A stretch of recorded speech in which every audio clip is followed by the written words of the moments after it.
Productivity म्हणजे उत्पादकता वाढवण्यासाठी आपण योग असा हा भाग आपण त्याच्यामध्ये बघत होतो. आणि त्या हम्म. भागातला पहिला भाग जो बघितला, पहिला मुद्दा जो बघितला, जसं की आपण याच्यामध्ये वेगवेगळे मुद्दे बघितले होते बघा. कशामध्ये? की स्ट्रेसमध्ये, वर्क प्लेस स्ट्रेस, असं 13 काय तर मुद्दे, मुख्य आपण पॉईंट बघितले होते त्याच्यात, बरोबर आहे? हो. तसं हो. याच्यामध्ये पण काही मुख्य पॉईंट बघायचे आहेत. त्याच्यामधला एक पहिला आपण पॉईंट बघितला, अनुपस्थिती कमी किंवा कमी अनुपस्थिती करणे, असा समजा हा पहिला मुद्दा झाला. अनुपस्थिती कमी करणे. हम्म. म्हणजे प्रेझेंटी वाढवण्यासाठी योग कसा मदत करता येईल, मदत करेल, असा भाग याच्यामध्ये आपण बघितला. हा होता पहिला मुद्दा आपला. आणि हम्म. त्याच्यामध्ये मग अनुपस्थितीला कारण काय आहेत असं दाखवलं आपण त्याच्यामध्ये. आता वेगवेगळी कारणं असतात बरीच, घरगुती कामानिमित्त कारणं असतात किंवा कार्यक्रम असल्यास हम्म. अनुपस्थिती असते. ह्या गोष्टी वेगवेगळ्या झाल्या. पण त्याच्यात आपण आणखीन एक मुख्य कारण दाखवलं, की शारीरिक आजार त्याच्यामध्ये दाखवले. आणि या आजारांमुळे सुद्धा उपस्थिती कमी होऊ शकते असं म्हटलं. आणि ती अनुपस्थिती कमी करण्यासाठी आपण योग या ठिकाणी मदत करणार आहे असं म्हटलं. थोडक्यातच, जितकी जास्त संख्या प्रेझेंट असेल कोणत्याही संस्थेमध्ये, तितकं काम सुद्धा, म्हणजे कामाचा भार इतरांवरती अतिरिक्त होणार नाही. आणि सगळी कामं आपापली वेळेवर व्यवस्थित पार होतील. आणि सहजच त्याचा प्रत्यक्षपणे म्हटलं तरी चालेल, प्रोडक्टिव्हिटीवरती सहजच परिणाम होतो असं आपण त्या ठिकाणी पाहिलं होतं. चालेल. त्याच्यानंतर आणखीन काही बघायचं आहे आपल्याला. त्याच्यापूर्वी एक इमेज बघूया आपण. याच्यातले मुद्दे लिहून घेतलं तरी चालेल.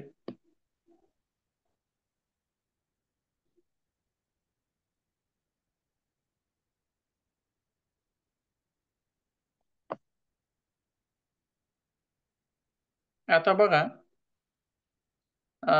तीन, एक मिनिट हा. आता जो आपण अनुपस्थितीचा जो सहसंबंध लावला आरोग्याशी, तो हो. पॉइंट आपल्या इथल्या 4 नंबरच्या पॉइंटला तिथं हे होऊ शकतो. मॅच होतं. हाय हा इम्युनिटी. हा हा हा इम्युनिटी असेल किंवा इतर गोष्टी, एकंदरीतच इम्युनिटी म्हणलं की एकंदरीतच आरोग्य आपलं आरोग्य चांगलं. आलंच. हं, ठीक आहे. त्याच्यानंतर इन्क्रीज्ड मोरल असा आहे. मोरल म्हणजे कशाला म्हणता येईल हो? Moral support.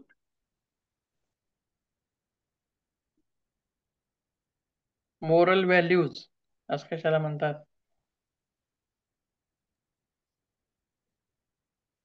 आता काय शब्दात वर्णन करताय ना, भावनिक काही येईल त्यात? म्हणजे थोडक्यात आपल्याला नाही नाही. त्याला म्हणतात, एक मिनिट काय करा, हे सगळेच्या सगळे लिहून घ्या एकदा तुम्ही. हा हा, ते सांगा. आणि परीक्षेत सुद्धा हे असं लक्षात ठेवायचं लिहिताना आपण.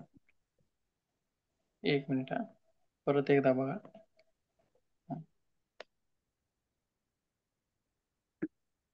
किंवा स्क्रीनशॉट मारलं तरी चालतं. नाही, लिहून घेतो. लिहितलं की तुम्ही कसं सांगा लक्षात सर. लक्षात तुम्ही राहते. सांगा सर. तुम्ही पहिला सांगा आहे, सर, मी लिहून घेतो.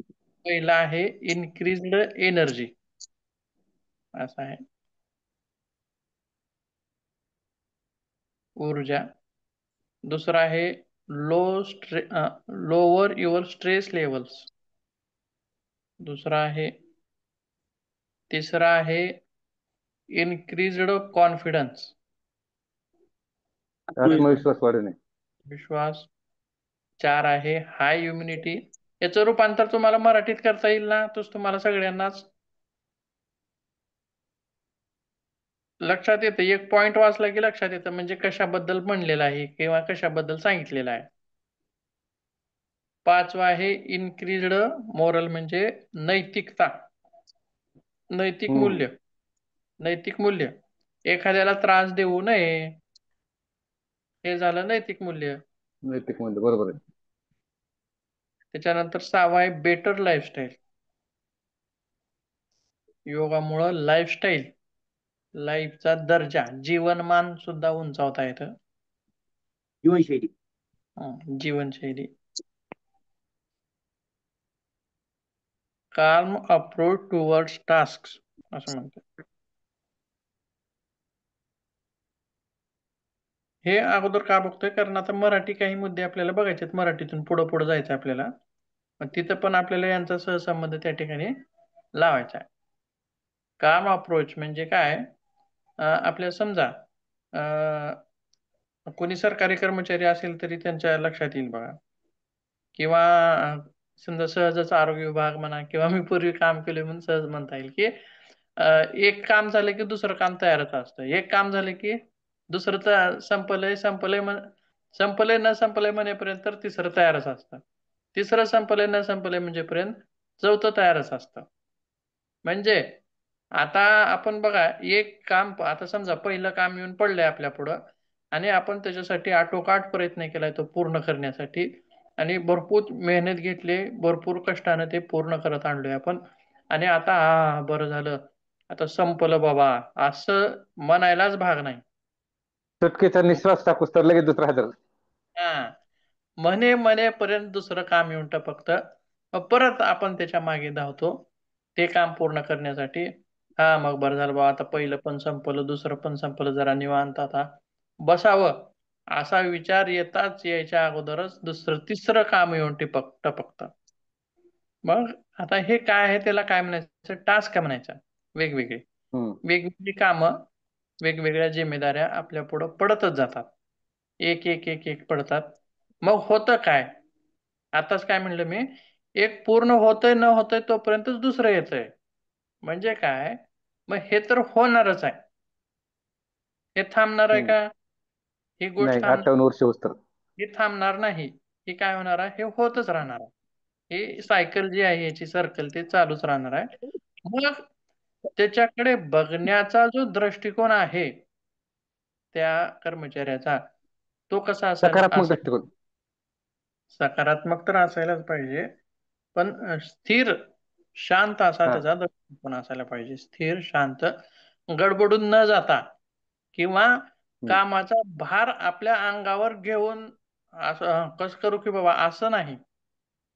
ठीक आहे, म्हणजे प्रत्येक कामाशी आपण लढू शकतो, प्रत्येक काम. आता बघा, मला एक गोष्ट माझ्या अनुभवातली सांगतो मी. काम कुठलंही येऊ द्या, आलं की ते आपल्याला खूप किचकट वाटतं, माझ्याच्यानं होईल का नाही वाटतं, वेगळंच काम आहे हे आपण पहिलं अगोदर कधीच केलेलं नाही असं जरी असलं तरी बघा, तुमच्या सुद्धा अनुभवामध्ये जीवनामध्ये झालेलं असेल किंवा होत असेल रेग्युलरमध्ये, की मग ते जे काम आहे की आपण पूर्वी कधीच केलेलं नाही, कसं करायचं ते माहित नाही, त्याच्यामध्ये काय काय करायचं ते माहित नाही, म्हणजे त्याच्याबद्दल कसलीच माहिती नाही, परंतु ते आपल्याला काम पार पाडायचं आहे, ती जिम्मेदारी आपल्याकडे आलेली आहे आणि पूर्ण करायचंच आहे त्याला. होतं काय, ज्यावेळेस ते काम आलं आपण त्याच्याबद्दल मनामध्ये संकोच तयार झाला, पण एक लक्षात ठेवायचं, कोणतंही काम असू द्या, एकदा जर ते आपण हाती घेतलं, ती कुण्या ना कुण्या मार्गाने ते सॉल्व्ह होत जातच. कोणत्या ना कोणत्या कसलंही काम असू द्या, अनोखे असू द्या, वेगळंच असू द्या, तरी ते कोणत्या ना कोणत्या मार्गाने काय होत जातं, सॉल्व्ह होतच. असं होतंय का तुमच्या पण लाईफमध्ये? सुरुवात केली का होतं ना, सुरुवात केली का आम्हाला किती पूर्ण तास जातच. हा अडचणी आल्या तरी मार्ग हा म्हणजे होतं, मिळतात. सल्ला मिळतो, आपल्याला नाही आला तर दुसऱ्याला विचारून, हा, राईट राईट. आपल्यासारखे दुसऱ्या कार्यालयातलं विचारून, दुसऱ्या बाहेर जिल्ह्याच्या माणसाला विचारून, म्हणजे त्याच्यावर पर्याय किंवा तुम्ही कसं केलं, तुम्ही हा कसं हा, सोल्व केलं, असं चर्चा करून त्याच्यात मार्ग निघतो. किंवा ते आता समजा तुम्ही सहजच म्हणला तुम्ही कसं केलं, किंवा ते पूर्वी हा. काम कोणच केलेलं नाही, हम्म. पूर्वी कोणच केलेलं नाही, ते आपल्याला करायचं आहे, तरी सुद्धा काहीतरी मार्ग निघतोच. मार्ग निघतो निश्चित. तरी आपण त्या वाटेवरती चालत गेले की काही ना काही सुटत जातं, काम सोपं होत जातं, हम्म. आणि एक वेळ अशी येते की काम पूर्ण पण होऊन जातं. पण पहिल्यांदा हम्म. आपल्याला काय होतं, वाटलं होतं की शक्यच नाही माझ्याने, मी कसं करू, हे अवघड आहे खूप. परंतु ते हाती घेतले की होतं. म्हणजेच हम्म. कोणतंही असू द्या. आता आणखीन एक गोष्ट बघा, याच्यामध्ये मला एक सांगायची होती, की काही लोक काय करतात, कामापासून पळतात. काय करतात, कामापासून लांब कामापासून जाण्याचा, पगार. कामाला थोपवण्याचा प्रयत्न करतात, टाळण्याचा प्रयत्न करतात, किंवा कामापासून पळण्याचा प्रयत्न करतात. मग इथं होतं काय बघा, जी व्यक्ती कामापासून पळत असते तिच्या मागे काम पळतं. बघा, ते चुकत नाही कधीच, फक्त तो वेगवेगळी कारणं देतोय की मी हे असं आहे, मला इकडे जायचं आहे, ते करायचं आहे, असं करायचं तसं करायचं आहे. पण ते काम तिथं स्थिरच आहे. हा. आपण तो टाळण्याचा प्रयत्न करताय पण ते टळणार नाही, ते उलट त्याच्या मागे धावतंय. पण मला काय वाटतं की काम आपल्या मागे पळण्याऐवजी आपण जर कामाच्या मागे पळालं किंवा जितक्या वेळात आपण ते पूर्ण करू शकू, पटकन काम करून बाजूला व्हायचं. हे सोपं. का त्याला कारण देत बसायचे, मी उद्या करतो, नंतर करतो, असं करतो, तसं करतो, ह्याला विचारून करतो, त्याला विचारून करतो. असं करत बसणं योग्य का पटकन ते काम करून बाजूला होणं योग्य? काम करून बाजूला होणं योग्य आहे. काम करून बाजूला होणं योग्य, कारण ते आपल्यालाच करायचं आहे.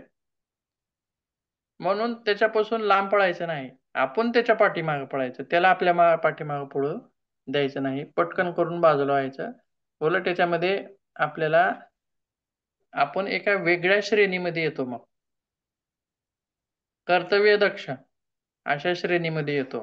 पळणाऱ्याची श्रेणी वेगळी असते आणि काम करून पूर्ण करणाऱ्याची श्रेणी वेगळी असते. तो वेगळ्याच एका श्रेणीमध्ये जाऊन बसतो. त्याला वाहवाही मिळते, चांगला दर्जा मिळतो, प्रसिद्धी मिळते.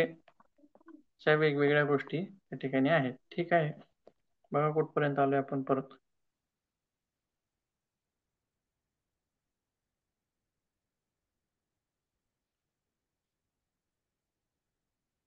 हा.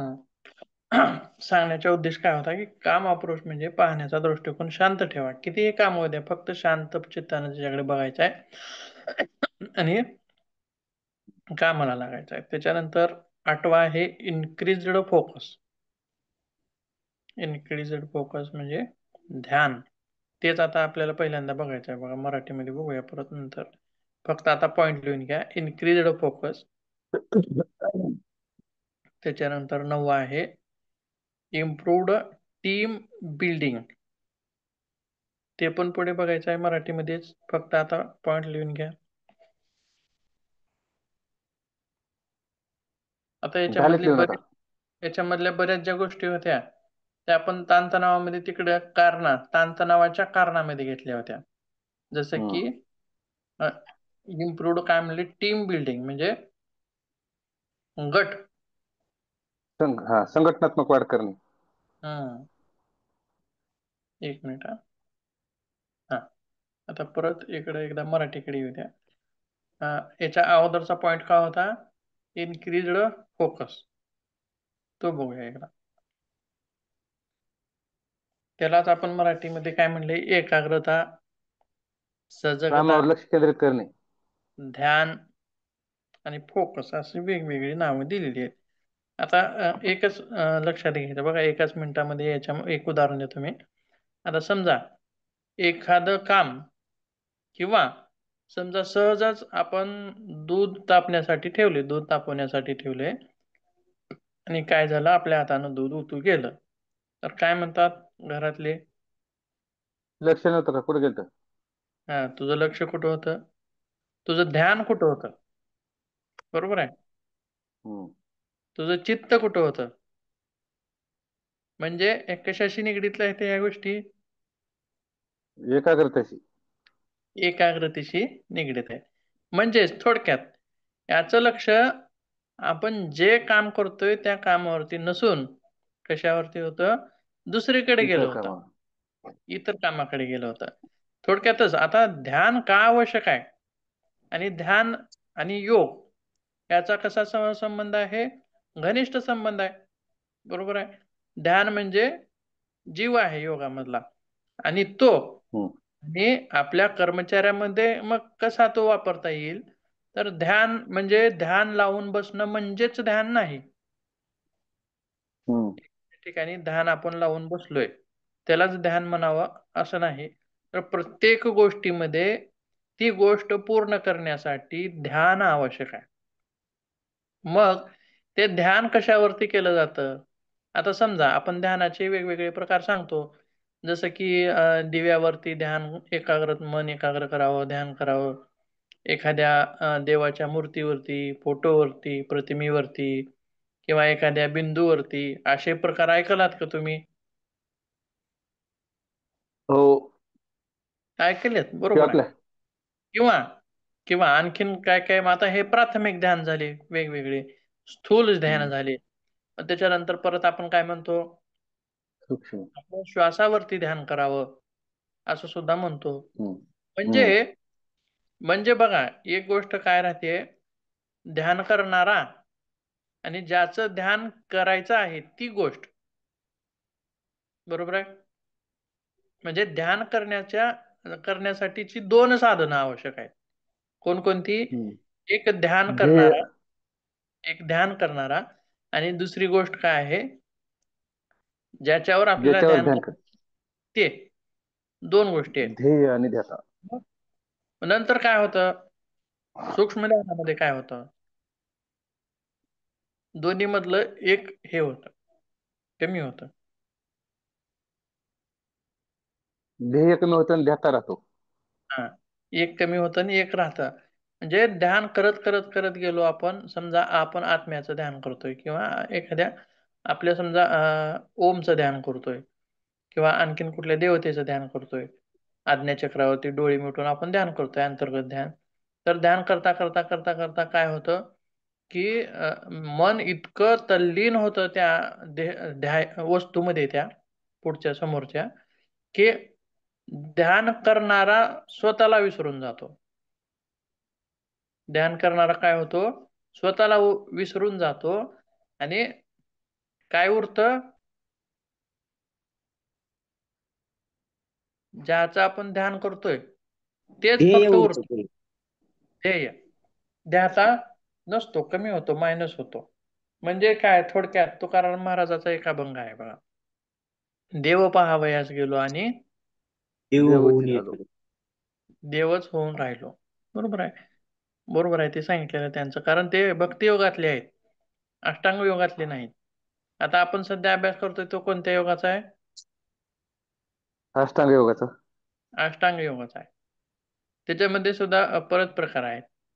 चतुरांग योग हम्म. वेगळा, अष्टांग योग वेगळा, भक्ती षडांग योग योग वेगळा, सप्तांग योग, भक्ती योग. वेगळा, असं वेगवेगळे योग आहेत. तर खरं तर बघा, आता आपण सध्या कशासाठी योगाचा वापर करतोय किंवा सांगतोय, आता कशासाठी, आरोग्यासाठी सांगतोय. हो. पण योग आरोग्यासाठी आहे का? योग मोक्षासाठी, मोक्ष प्राप्तीचे साधन आहे. हा, खरं तर योग हे आध्यात्मिक क्रिया आहे. बघा, शारीरिक क्रिया हे याच्यातली नाही, असं मेडिकल फील्ड मधली नाही. पण व्यापक सध्या स्वरूप आहे ते. सध्या आपण काय करतोय, तिला मेडिकल फील्ड मधून बघतोय. चष्मा वेगळा घातलाय आपण, हम्म. हम्म. चष्मा घालून हे जग त्याच्याकडे पाहते. पण खरं मग नाही का आरोग्यासाठी मग योग? आहे ना. आहे, आरोग्यासाठी पण आहे. पण खरं तर स्वरूप त्याचं वेगळं आहे. ठीक आहे, हा विषय थोडासा वेगळा आहे, तिकडे न जाता आपण परत रिटर्न येऊया. आणि ध्यानाचे वेगवेगळे हेच पाहताना, प्रकार पाहताना आपण पहिल्या याच्यामध्ये पाहिलेत बघा प्रकार वेगवेगळे, पातंजल ध्यान, प्रेक्षा ध्यान, कोणकोणते होते अजून?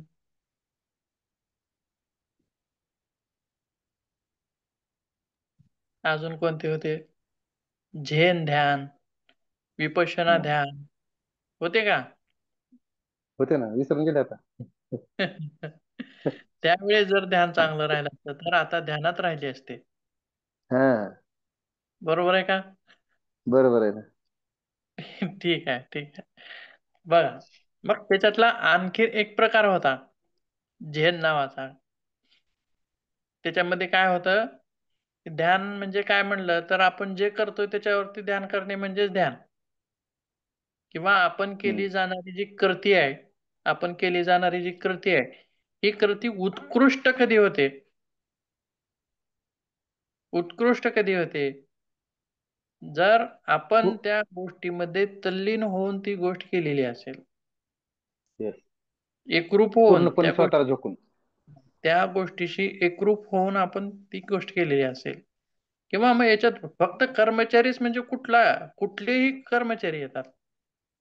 लिखाण करणारे असतील किंवा आणखीन कुठले कर्मचारी असतील, एखादा मूर्ती घडवणारा असेल, तो पण एक प्रकारचा कर्मचारीच आहे. बरोबर आहे. एखादा चित्र काढणारा असेल किंवा एखादा गाणं म्हणणारा असेल,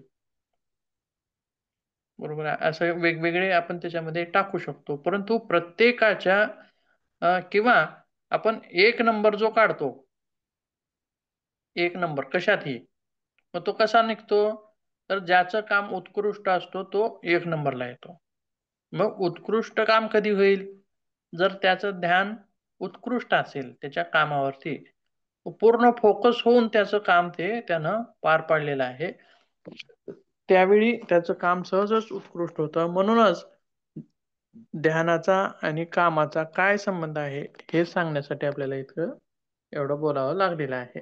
म्हणजेच एकंदरीतच इथं सांगण्याचा मुख्य उद्देश काय आहे, तर प्रोडक्टिव्हिटी वाढवण्यासाठी, उत्पादकता वाढवण्यासाठी कर्मचाऱ्यांचं त्यांच्या त्यांच्या कामावरती लक्ष असणं गरजेचं आहे. दक्षपणे लक्ष असणं गरजेचं आहे. त्याच्यामुळंच ध्यान हा या ठिकाणी महत्वाचा उद्देश आहे. त्यासोबत आणखीन काय आहे बघा, पुढे आणखीन काय म्हणलंय, योगासने आणि ध्यान या मानसिक गोंधळ दूर करण्यात मदत करतात. कर्मचाऱ्यांना अधिक सतर्क, लक्ष केंद्रित आणि उत्पादक होण्यास मदत करतात. योगामुळे मेंदूतील रक्ताभिसरण सुधारते, मेंदूचं कार्य सुधारते, अशा वेगवेगळ्या गोष्टी त्या ठिकाणी सांगितलेल्या आहेत. त्यासोबत आणखीन काय म्हणले बघा, मग ठीक आहे ध्यान तर करायचंच आहे, मग आपल्याला सहजच ज्या ठिकाणी आपण काम करतोय त्या ठिकाणी बसल्या बसल्या ध्यान करता येईल का? नाही करता येणार. का करता येणार नाही?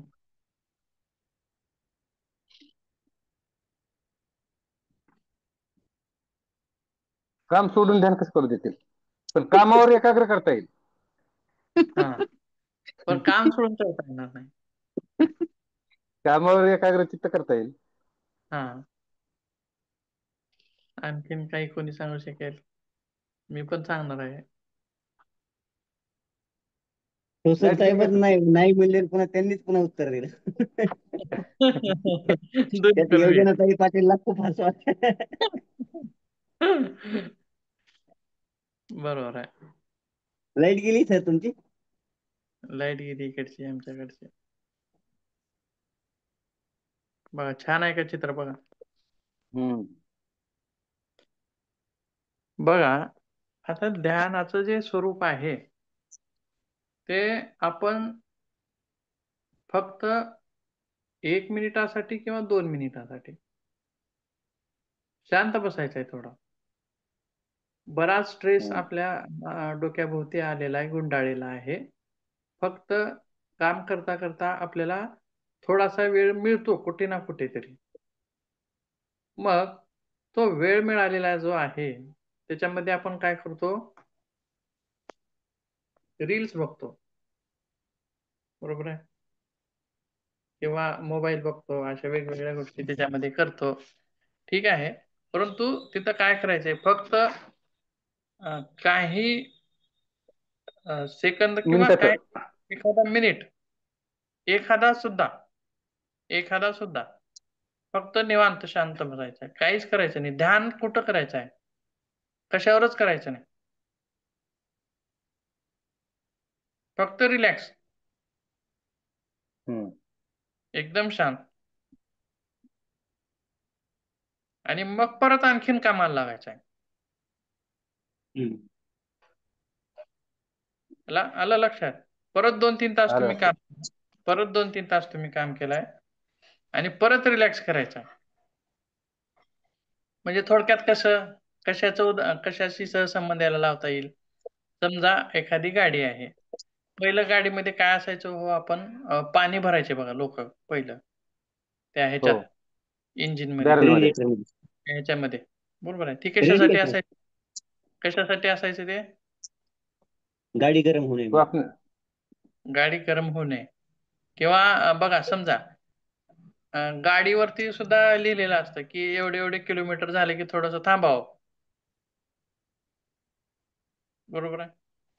किंवा थोडस थांबून मग परत आणखीन चलवा, आणखीन एवढी तुम्हाला लिमिट आहे.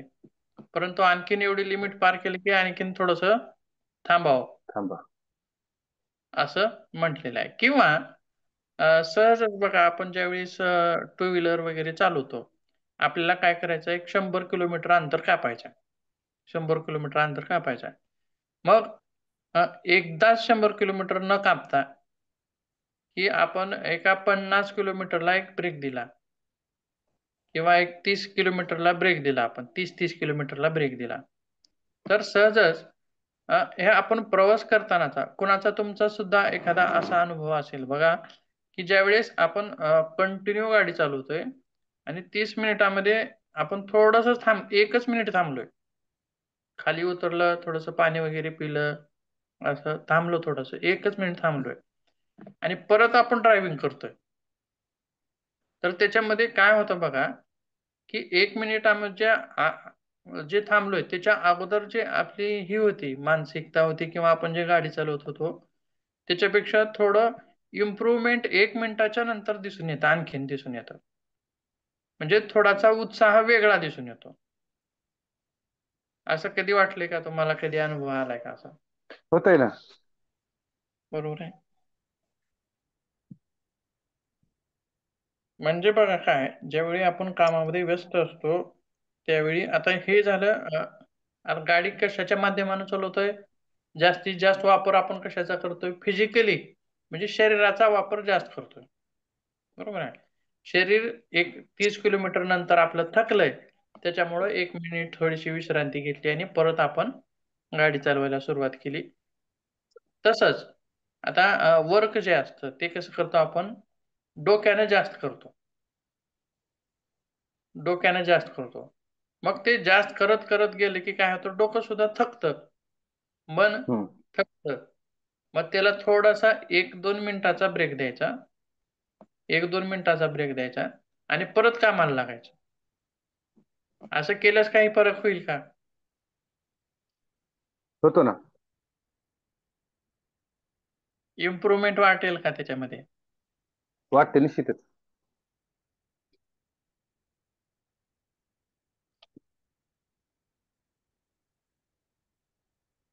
बोला कुडके सर, बोला तुम्ही काय तर. होईल होईल होती. ऑडिओ ऑन केलात म्हणून म्हणलं बोला काय तर. सहजच होणार आहे. किंवा तुमच्यापैकी जर कर्मचारी कोण असाल, किंवा तुम्ही कर्मचारीच आहात मला माहित आहे, थोडासा अनुभव घ्या 1-2 दिवस आणि मग नंतर मला सांगा, खरं सर असं झालं आमच्यासोबत म्हणून सांगा मला, ठीक आहे? जसं की मी ते ह्याचं सांगितलं होतं बघा, 5 श्वासांचं, 3 हा. वेळेस, हो. सकाळी 5 श्वास, दुपारी 5 श्वास, संध्याकाळी 5 श्वास, रात्री 5 श्वास, असं 3 वेळेस तरी सांगितलं होतं, 5-5 श्वास असं. कोणी केलंय असं मला तर वाटत नाही. केल्यास मला अनुभव तिथून सांगितलं. मी तसं त्यावेळी सुद्धा म्हटलं होतं, की अनुभव सांगा करून. 3 दिवस तरी करा आणि सांगा. 3 दिवसानंतर अनुभव सांगा. कारण काही क्लास गोष्टी मधून अनुभव उठले की विसरले सगळे. तास संपला, 5 श्वास संपले. हा, सगळं संपलं. ठीक आहे. ती पुराणातली वांगी पुराणातच म्हणजे आहे ते. हा. बरोबर आहे का?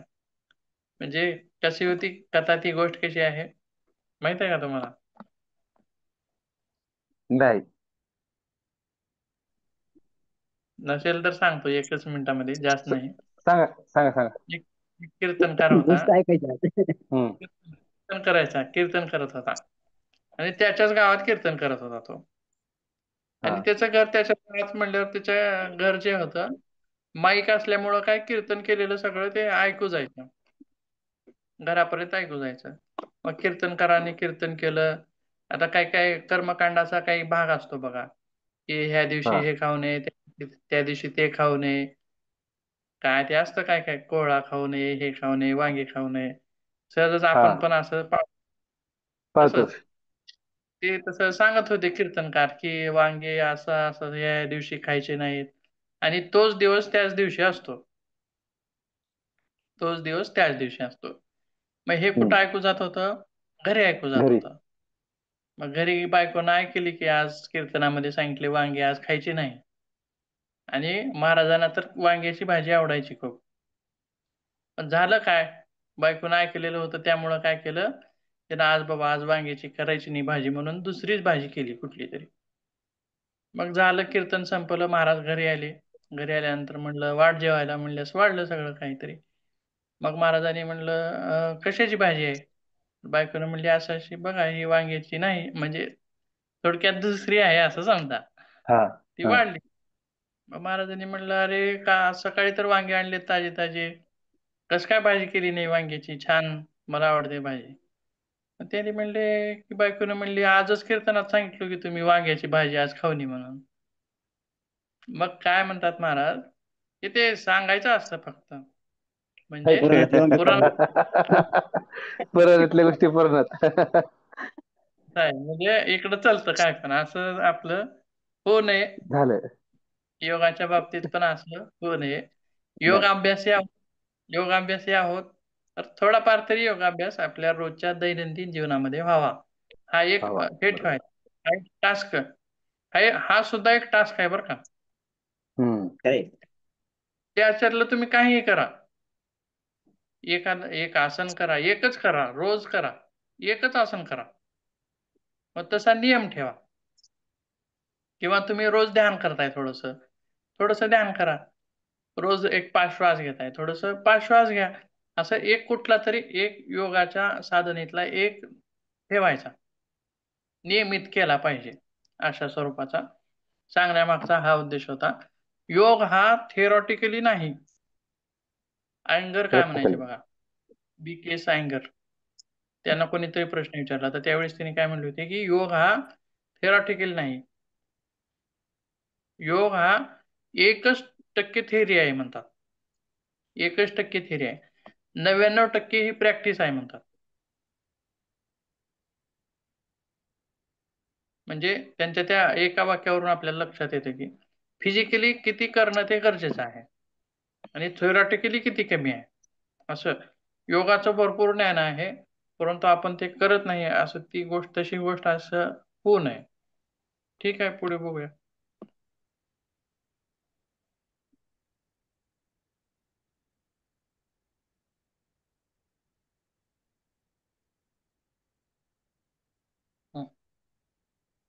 आता बघा, एकाग्रता फोकस ध्यानमध्ये काय बघितलं आपण, 2 प्रकार बघितले.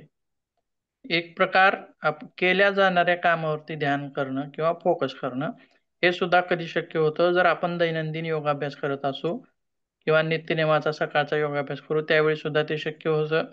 आणि आणखीन एक दुसरा प्रकार त्याच्यामध्ये आपण काय सांगितलं, की जे रेग्युलर काम आहे त्या कामामधून फक्त 1-2 मिनिटाचा त्याच्यामध्ये ब्रेक घेणं, थांबणं, संत होणं, स्थिर होणं आणि शांत होणं आणि त्याच्यानंतर परत कामाला लागणं, असे 2 प्रकार आपण त्याच्यामध्ये सांगितलेले आहेत ध्यानाचे.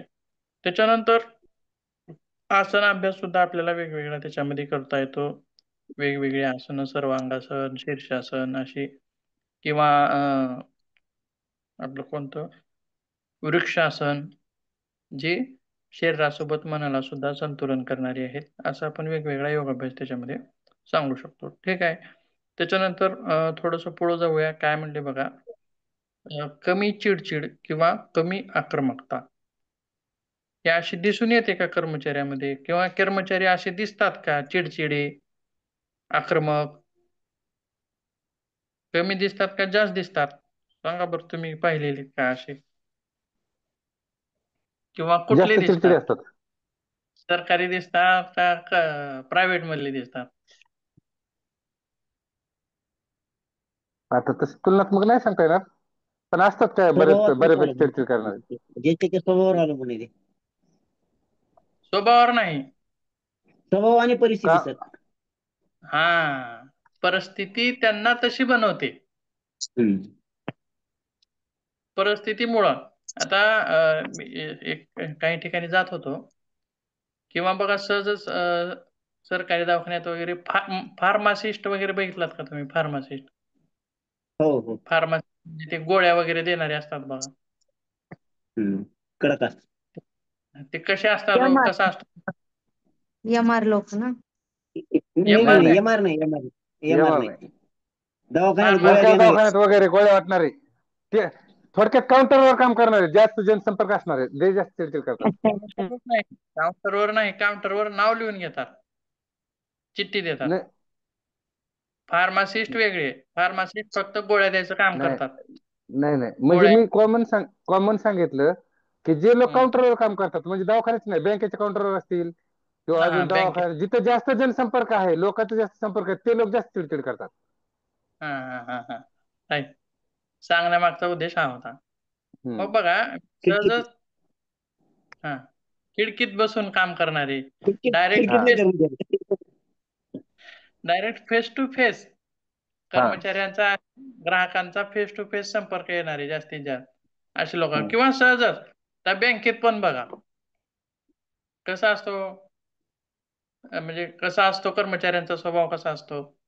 ते चिडके असतात. निगेटिव्ह निगेटिव्ह एकदम, आणि ते अतिशय स्वतःलाही त्रास करून घेतात आणि दुसऱ्या समोरच्यालाही त्रास देतात. दुसऱ्यासोबत तर देतातच. मग ते आतूनच तसे होते का, ज्यावेळेस ते लागले होते कामावर तसे होते का, ते लागले नव्हते तसे. नाही नाही, परिस्थितीने ते बदलत गेले. तसे नव्हते, लोकांनीच त्यांना तसं बनवलं. बरोबर हो. काहीही प्रश्न विचारतात, काहीही प्रश्न विचारतात, हम्म. आणि काही सांगितलं तर बी लक्षात येत नाही, लक्षात नाही आलं तर बी परत आणि तेच विचारतात. अशा बरेच कारण त्याच्या मागे असतील, तो आहे. विषय वेगळा. पण त्याच्यामध्येच एखादा कर्मचारी असा पण असतो की तो मवाळा असतो. हो. बरोबर आहे. बघा, आपण मग बरेच जण मग काय करतात, हे ते साहेब बघितल्यासच लक्षात येते, हे साहेब आज कशाला आहेत, हे साहेब ते दुसरे साहेब चांगले आहेत असं म्हणतात बघा. हो. बरोबर आहे. ते साहेब राहायला पाहिजे होते, आपलं काम झालं असतं, किंवा त्यांना आपला विषय चांगला मांडता आला असता. ते ऐकून घेतात, बोलतात, व्यवस्थित बोलतात, सविस्तर सांगतात, असं हम्म. होतं. मग हे दोन जे साहेब आहेत, बरोबर आहे, दोन्हीलाही काम तसंच आहे. मग दोन्ही मध्ये बदल काय आहे, फरक कसा आहे, काय आहे, काय कसं वाटेल तुम्हाला, काय असेल फरक.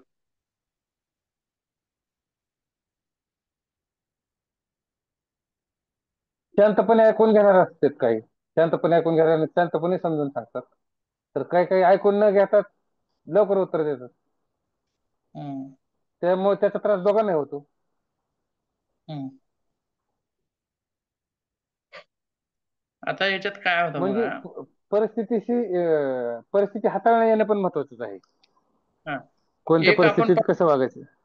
एक पॉइंट बघितला बघा आपण, तो इंग्रजीमध्ये होता बघा, काय होता, कार्म अप्रोच काय त्रास होतो बघा, ते हा हा. टास्ककडे कामाचा बघण्याचा दृष्टिकोन, कामाकडे कामाकडे कामाकडे बघण्याचा दृष्टिकोन. बघण्याचा दृष्टिकोन, कितीही काम आलं तरी त्याला व्यवस्थित हँडल करणं, हम्म. हा जो भाव आहे, बरोबर आहे. मग दोन कर्मचारी आहेत, एकाचा स्वभाव चिडचिड आहे, तीव्र आहे, आक्रमक आहे. थोडीशी जरी चूक झाली तर ते फेकाळून देतात, हे काय आणले असलं, झाला तिकडं, जावा बाहेर. आणि ज्यावेळेस दुसरा साहेब आला त्यावेळेस बघू, हे तर चुकले थोडस, हे दुरुस्त करून आणा. म्हणजे दोघांमध्ये फरक काय आहे, तर तो कामाला जो कसा आहे, काम ऍक्सेप्ट करत नाही, तो कामाला त्रासदायक अशा भावनेतून बघतोय. हम्म. आलं का लक्षात. म्हणजे दार लावलेलं आहे आणि बाहेरच्या व्यक्तीला मध्ये यायचं आहे. जर दार उघडा असेल तर तो सहजगत्या मध्ये येईल, आणि जर बंद असेल तर तो काय करेल, दार वाजवेल. दार वाजवेल, नाही उघडला गेल्यास काय करेल, दणदण वाजवेल. जास्त जोरात जोरात वाजवेल, वाजवणार, नाही उघडत आवाज देणार. जोरात वाजवेल, आवाज देईल, हे करेल, ते करेल, काय करेल. फक्त हा असा फरक त्या दोघांमध्ये तसा दिसून येतो, की हम्म. पटकन त्याचं सोल्युशन करायचं आणि सोडून द्यायचं. तो तिथं थांबणार पण नाही, तो व्यक्ती सोल्युशन केलं निघून गेला, सोल्युशन केलं निघून गेला, सोल्युशन केलं निघून गेला. पण आपण काय केलोय, सोल्युशन करायचं बंद करून ठेवलंय. मग इथं काय होतं, की इथं बाहेरची जमा होणारी दाटी वाढते, एनर्जी इकडची आघात वाढतात मग त्याच्यावर. इकडची दाटी वाढते आणि मग एकदाच ते सगळे मिळून दार वाजवायला लागतात, उघडा दार उघडा दार. म्हणजे यानं बंद केलेलं आहे, सोल्युशन देणं बंद केलेलं आहे. मग काय होतं, एकंदरीतच सर्वच लोक मग ते सोल्युशन मागण्यासाठी तिथं तोफेचा मारा करतात. मग बरोबर आहे. मग त्यावेळी त्याला सोल्युशन देणं अवघड जातं. म्हणजे त्याचा बघण्याचा दृष्टिकोन कसा आहे, तो सोडून देत नाही, अडवण्याचा प्रयत्न करतो त्याला, हे माझं काम नाही, जावा दुसरीकडे. आणि अशा स्वरूपातून त्याचा स्वभाव चिडचिडा होतो, आक्रमक होतो. आणि मग अशा कर्मचाऱ्यांना योगाभ्यास वगैरे दिला, प्राणायाम वगैरे दिला, तर त्याच्यामध्ये सहजच त्या ठिकाणी बदल आपल्याला झालेला दिसून येतो, पाहता येतो.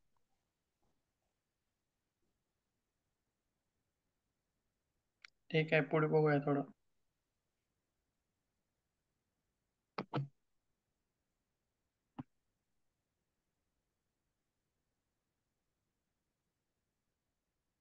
हा, कमी चिडचिड आणि आक्रमकता, त्यासोबत काय म्हटलं बघा पुढे, काय तणावमुक्त कर्मचारी तणाव नसलेल्या कर्मचाऱ्यापेक्षा उत्पादक असण्याची शक्यता जास्त असते. आता हे बरोबर आहे का हो? तणावमुक्त कर्मचारी, एक व्यक्ती स्ट्रेसमध्ये आहे आणि तो तेच काम करतोय, आणि एक व्यक्ती स्ट्रेसमध्ये नाही आणि तेच काम करतोय, तर दोघांपैकी काम कोणाचं चांगलं होईल? तर जो तणावमुक्त आहे तरी. स्ट्रेसमध्ये नाही त्याचं काम चांगलं होईल. कारण तणाव हा काय करतोय, त्या व्यक्तीला काम करण्याचा, म्हणजे जे काम करतोय त्याच्यामधलं तो लक्ष काढून घेतोय. कोण? तणाव. म्हणजे ज्या ठिकाणी लक्ष पाहिजे त्या ठिकाणी ते लक्ष ठेवण्यास ते मदत करत नाही, तो त्रासदायक आहे. म्हणून काय म्हणले, उत्पादकता वाढवण्यासाठी कर्मचाऱ्यांमध्ये ताणतणाव कमी असणं गरजेचं आहे.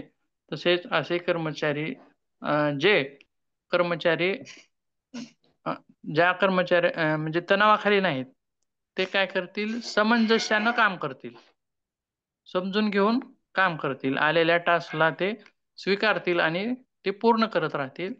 आणि जर ते तणावाखाली असतील तर ते कसे सामंजस्यानं काम करणार नाहीत, त्याच्याशी चिडचिडेपणा करतील, आक्रमकता करतील, तो आलेला टास्क तो स्वीकारणार नाहीत. आणि स्वीकारलाच नाही तर तो व्यवस्थित पार पडेल का? तर पडणारच नाही. म्हणजे अशा गोष्टी जे तणावाखाली नाहीत ते सामंजस्याने काम करतील. त्यासोबत मग जर समजा एखादा जर तणावाखाली असेल, तोच जर काम करत व्यवस्थित नसेल तर तो दुसऱ्यांना पण त्रास देतो.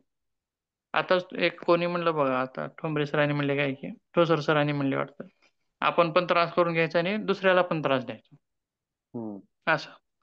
म्हणजे साखळी तशी साखळी बनते सर, एक दुसऱ्यावर चिडला की दुसरा तिसऱ्यावर चिडतो, तिसरा चौथ्यावर चिडतो. राईट राईट, बरोबर, असं असं. मग तसं ते होणार नाही, तसं टाळता येईल, जेणेकरून शत्रुत्वाच्या घटना, म्हणजे आता एकमेकाला त्रास दिले तर मग ते एकमेकाचे शत्रू अशा पद्धतीनेच ते काम करतील. आणि त्याच्यामुळं एकंदरीतच त्याचा प्रभाव जो आहे तो पूर्ण उत्पादकतेवरती होणार आहे. त्याच्यामुळं शांत आणि तर्कशुद्ध मनाने हाताळणं गरजेचं आहे. आणि चिडचिडेपणा, आक्रमकता या सगळ्या गोष्टी कमी करण्यासाठी योग हा कर्मचाऱ्यांना मदत करणारा आहे. त्यासोबत आणखीन काय म्हणलंय बघा पुढे, योगामुळे शरीराला आराम मिळतो, मन शांत होते. शांत व्यक्ती कोणत्याही उत्तेजनामुळे रागावत नाही. आताच एका अधिकाऱ्याचं उदाहरण दिल्याप्रमाणे. तसेच तणावमुक्त आणि शांत व्यक्तीच्या जीवनाकडे सकारात्मक दृष्टिकोन असतो आणि प्रतिकूल कार्यात सहभागी होण्याची शक्यता कमी असते. मग याच्यासाठी काही योगाभ्यास वगैरे सांगितलेला आहे, जसे की श्वसन, त्यासोबत योग निद्रा किंवा भ्रामरी, किंवा 4, 7, 8 अशा प्रकारचं श्वसन आहे. किंवा याच्यामध्ये आणखीन ध्यानाच्या प्रकारामध्ये बघितलेलं होतं बघा, सायक्लिक मेडिटेशन असे प्रकार असतील, हे सुद्धा त्या व्यक्तीला शांत करण्यासाठी मदत करतात. आणि आणखीन एक खाली सांगितलेलं आहे की तुमच्या डेस्कवरती बसून सहजच आपण काही सराव त्या ठिकाणी करू शकतो असं सुद्धा म्हटलेलं आहे. किंवा एक इमेज आपण बघूया परत इथं. काल ज्या गोष्टी सांगितल्या होत्या बघा, मान दुखणं, खांदा दुखणं, कंबर दुखणं, डोकं दुखणं, अशा वेगवेगळ्या गोष्टी सांगितल्या होत्या. त्याला पण ती गोष्ट या ठिकाणी लागू होईल.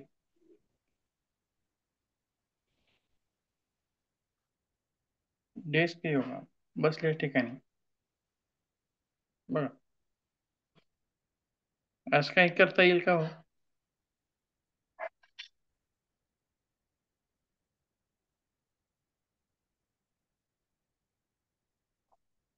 बसल्या बसल्या असं काही करता येईल का करता येईल ना, ऑफिस मध्ये? हे करता येईल. बसल्या बसल्या म्हणजे याला किती वेळ लागणार आहे? वेळ ते 1 वेळ मिनिटाचं, लागत 2 नाही, मिनिटाचं. पण अनुभवानुसार कामाचा व्याप जर असेल तर काही हे तिकडे लक्ष लागत नाही आणि तो तणाव वाढत जातो. एक मिनिट हा. किती वेळ बसलो आपण ते. याच्यामध्ये पण काही प्रकार दिलेले आहेत बघा. आता इथं खरं तर 15 मिनिट्स म्हणलंय.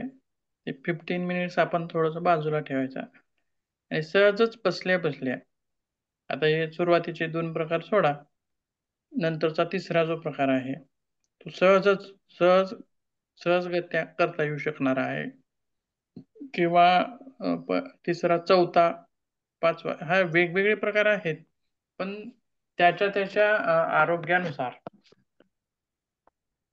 म्हणजे ज्या ठिकाणी त्याचं दुखणं आहे त्या प्रकारानुसार ते प्रकार. आता करू शकतो. एखाद्याची कंबर खूपच पेन करते, आकडते सारखं बसून बसून, मग तर सहजच साईड बेंडिंग थोडीशी त्या ठिकाणी करू शकतो, स्पायनल ट्विस्ट करू शकतो, किंवा थोडस मागं झोकण्याचा प्रकार असं करू शकतो आणि परत काम करू शकतो. तर ह्याच्यातले 2 प्रकार बघायचे आहेत आपल्याला. एक सकाळी पहाटेचा योगाभ्यास आणि दुसरा जो आहे तो मध्ये मध्ये केला जाणारा योगाभ्यास. आता जसं आपण ध्यानाच्या बाबतीत बोललो बघा, हम्म. म्हणजे एखादा मिनिट ध्यान करणं आणि काम करणं असं, तशा स्वरूपाचा हे जे फिजिकल ऍक्टिव्हिटी आहेत वेगवेगळ्या, त्या सुद्धा पहाटे केल्या जाणाऱ्या किंवा त्याच्यानंतर काम करत करत एखादा मिनिट केल्या जाणाऱ्या त्या काही कामाच्या फिजिकल ठिकाणी, ऍक्टिव्हिटी, हा, तशा कामाच्या सुद्धा ठिकाणी केलं जाणार आहे. हा तशा सुद्धा आपण त्या ठिकाणी करू शकतो. त्यासोबत आणखीन काही बघूया आपण. हे म्हणजे सेव्ह केलेले असतात पण ऐन टायमाला कुठं गायब होतात हे मुद्दाम म्हणून एका फोल्डर मध्ये काढून ठेवलेलं असते बघा, की लवकर सापडावं म्हणून, पण ज्या वेळेस शेअर करायचं असते त्यावेळेस ते सापडत नाही. असं ठीक आहे. त्या दिवशी करायचेत ना ते, हे जे ज्या दिवशी पाहिजे ते वेगळे काढून ठेवायचे, वेगळ्या कोणाला तरी पाठवून ठेवायचे सर. हा, असं मी किती आता ठेवणार? आता आपला तास आहे म्हटलं की ते मी वेगळं करून ठेवतो, त्याला सेपरेट करून ठेवतो एका बाजूला, की आपल्याला हे लागणार आहे. तरी पण ते वेगळ्याच ठिकाणी कुठेतरी जाऊन बसतं का असं वाटतं मला मुद्दाम.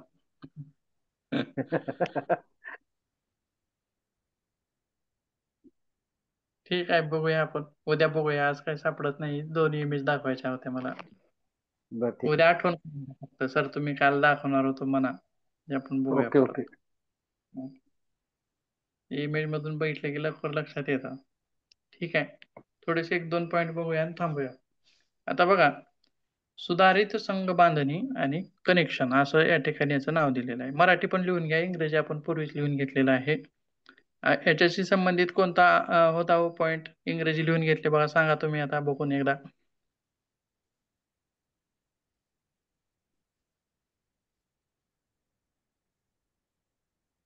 कुठला म्हणले सर, किती नंबरचा? शेवटचा मुद्दा आहे तो, सुधारित, शेवटचा 9 नंबरचा. वाचा बरं तो मुद्दा काय आहे. ते आम्ही मराठीत करून दिलं होतं. काय संघटना काय? बांधणी तो सुधारणा. Improve team building. हा, आलं इम्प्रूव्ह का टीम लक्षात? बिल्डिंग. Team building. ते संघटना हे बांधणी एकच. सुधारणा. हा, सुधारित संघ बांधणी किंवा कनेक्शन किंवा इम्प्रूव्ह टीम बिल्डिंग असं या ठिकाणी आपण याला म्हणू शकतो. आणि ते संघटनात्मक काम किंवा संघटनात्मक स्ट्रेस, ताणतणाव, आपण असं गेल्या वेळेस बघितलं होतं संघटनात्मक तणाव. परंतु संघटनात्मक तणावाचा परिणाम कर्मचाऱ्यांवरती होतोच. परंतु आता इथं काय म्हणलंय, संघटनात्मक बांधणी म्हणजे एकमेकाला आपल्या सोबत कसं घेऊन चालायचं. बरोबर आहे. गट वेगवेगळे आहेत. गट वेगवेगळे आहेत. वेगवेगळ्या लोकांच्या विचारसरणी वेगवेगळ्या आहेत. वेगवेगळ्या अधिकाऱ्यांच्या विचारसरणी वेगवेगळ्या आहेत. वेगवेगळ्या अधिकाऱ्यांच्या अपेक्षा वेगवेगळ्या आहेत. परंतु एकंदरीतच यांना सर्वांना एकत्रित घेऊन कसं चालायचं, चालता येईल का, असं शक्य आहे का ते? किंवा एकमेकांच्या कर्मचाऱ्यांशी कनेक्शन कसे ठेवायचे? सकारात्मक कनेक्शन ठेवले तर आपलं काम होणार आहे का नकारात्मक ठेवले तर होणार आहे? सकारात्मक. थोडक्यातच आपण तिथं असं म्हणू शकतो की आता समजा तुम्ही नवीन आहात किंवा नवीन आहात एखाद्या कंपनीमध्ये किंवा एखाद्या ठिकाणी. मग होतं काय बघा, नवीन असल्यामुळं काय करतात, आता समजा 9 कर्मचारी एका ठिकाणी काम करतायत.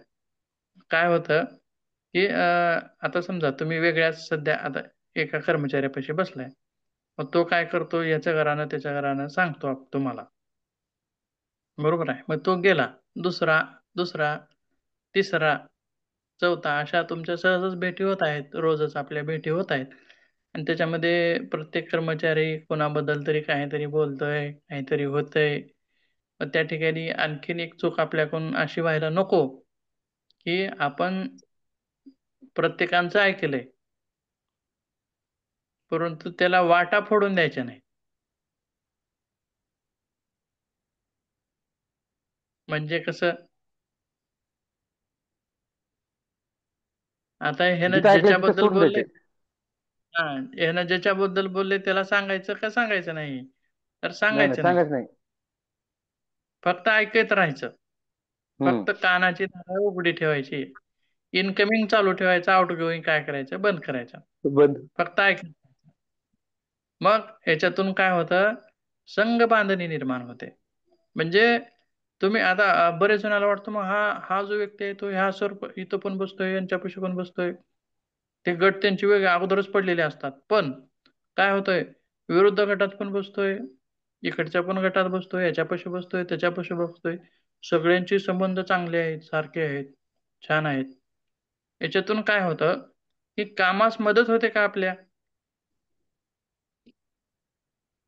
नाही. संबंध चांगले असल्यावर असं. हे प्रत्येकासोबत जर चांगले संबंध असतील तर आपल्या कामात सहजच मदत होते. होते. बरोबर आहे. संबंध हम्म. जर क्रॉस असतील तर आपले कामात मदत होत नाही. नाही. म्हणून आपलं टीम, ज्यावेळी आपण एखाद्या टीम मध्ये राहतोय त्यावेळेस ती टीम आपण कशी हाताळावी किंवा त्यांचा आपल्याशी सकारात्मक दृष्टिकोन कसा राहील, हे आपल्याला सगळं शक्य कसं होईल.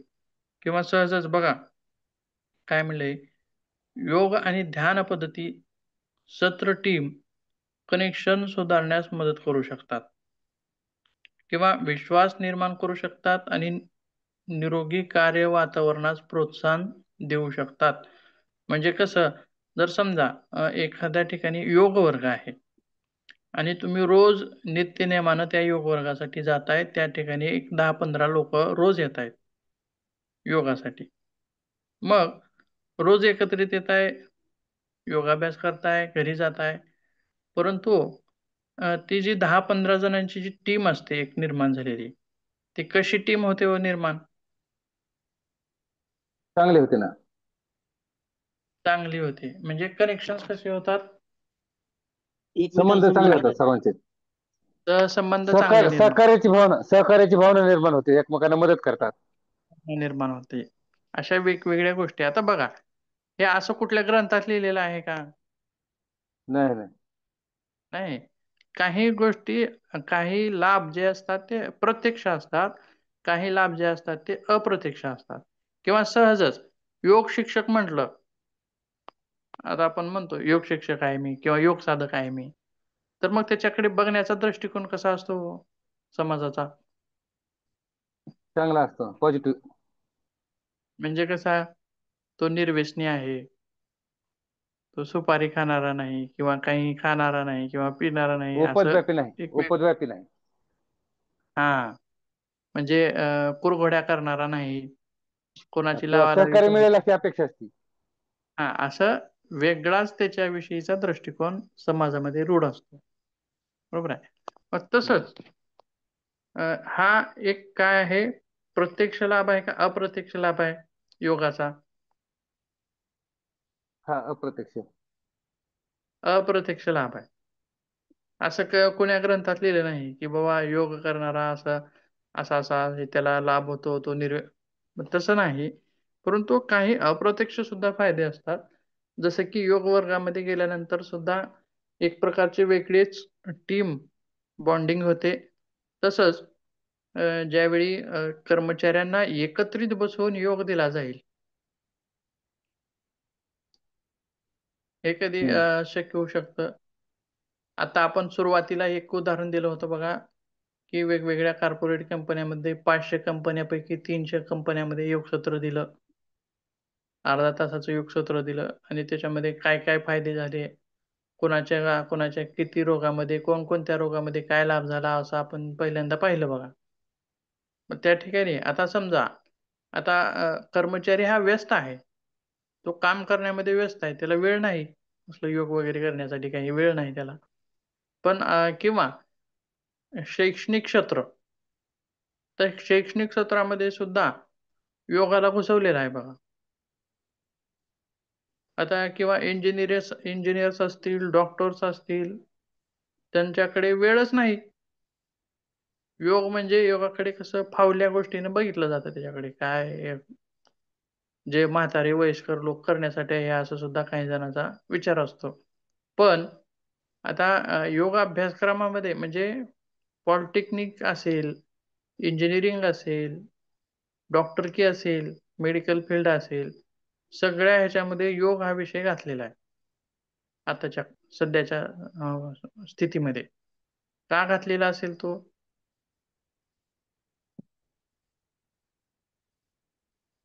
आता इंजिनियर आहे, त्याला अभ्यासालाच वेळ नाही, तर तो योग करत बसेल का तो? त्या अभ्यासात पण सुधारणा तरी पण होण्यासाठी त्याच्यात योग आहे. घातलेला आहे. बरेच ठिकाणी योग शिक्षण घेत आहेत बघा, पॉलिटेक्निक कॉलेजवर, इंजिनिअरिंग कॉलेजवर. हो. म्हणजे का असं का केलं जात आहे?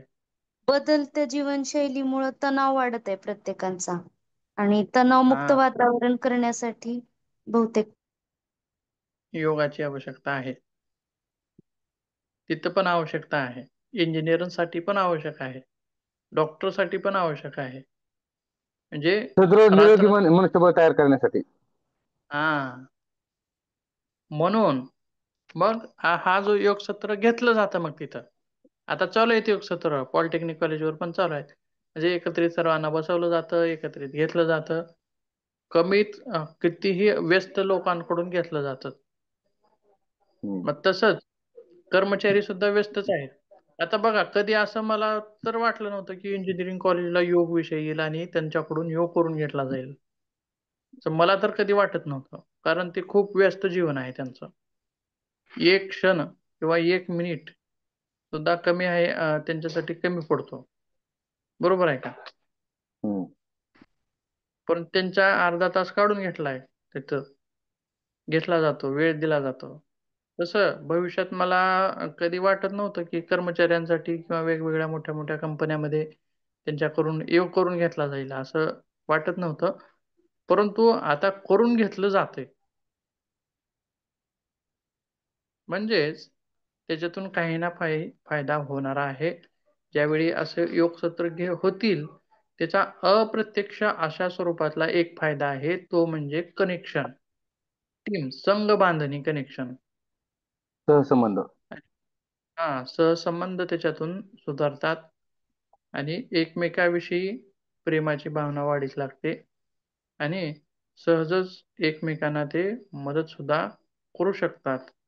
त्यासोबत आणखीन काय म्हणलंय बघा, सामायिक योग किंवा ध्यान. सामायिक हा या ठिकाणी शब्द घातलेला आहे, वैयक्तिक नाही बघा. सामायिक योग किंवा ध्यान सत्रे कर्मचाऱ्यांना त्यांच्या व्यावसायिक परस्पर संबंधाऐवजी सखोल पातळीवर एकमेकांशी जोडण्याची संधी देतात. ते कार्यसंघाच्या सदस्यांमध्ये अधिक सहकार्याचा प्रचार करून सहकारी कार्यशैलीला प्रोत्साहन करण्यास मदत करतात. बरोबर आहे काय? हम्म. आता समजा एखादं काम आहे आणि एखादा व्यक्ती कामामध्ये व्यस्त आहे. आता मला येत नाही म्हणून त्याला विचारतोय मी आता सध्या, परंतु सध्या तो व्यस्त आहे. तो व्यवस्थित सांगेल का पटवून? सांगणार नाही. नाही सांगत. थोडक्यात सांगेल. मी परत विचारलं तरी पण तो व्यवस्थित सांगितला नाही. परंतु ज्यावेळेस असं आपण फावल्या वेळेत किंवा असं एकत्रित सहजच काम सोडून बसलोय, जेवणाच्या सुट्टीत थोडक्यात. काम सोडून बसलोय, अशा वेळी जर विचारलं त्याला तर तो सांगतो, बघू काय होतं व्यवस्थित तुझं, समजून सांग. काय होतं बघू तुझं काय, तर हे असंच आहे, हम्म. असं नाही, हे असं करावं असं सांगतो. म्हणजे या योग सत्रामध्ये काही जिव्हाळ्याच्या गप्पा होतात. एकमेकांच्या अडचणी एकमेकांना सांगितल्या जातात, ओळखल्या जातात आणि सहजच सुटल्या पण जातात, सोडवल्या पण जातात. असे वेगवेगळे अप्रत्यक्ष सुद्धा फायदे त्या ठिकाणी आपल्याला योग सत्रातून मिळणारे असतात. ठीक आहे, बाकीचा भाग जो आहे तो बघूया पुढच्या तासामध्ये.